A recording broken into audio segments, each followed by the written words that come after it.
wala kay kwarta, walay gusto maminaw sa atong ang istorya. Sabon sa ulatong ano kita paminawon, kay puno lagi kitang mga kapuso may gahungkol. Sa una lang nato nipilit unta inanipay, wagad na aliway bilit nagkainig husisya biya sa manta karon, iyamot ang panahon. May kahayag gaganda kung gitapoy na ko hilong.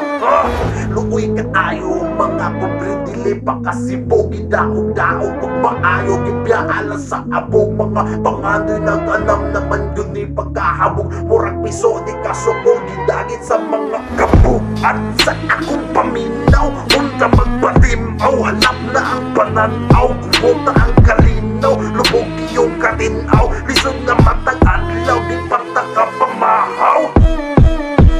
Bakit na dahil may dili may gusto ay nanilisod nga kahit ang dili ko daan mga silbi tagaan tag-usok para lang makabarog mga kwartahan lang akong sa nag-anam man kahabog. Uy, tarungan na aron dili magkauba, pamilya na akong tao na una uli mo kapila, imong pulong dili unta ka magsigil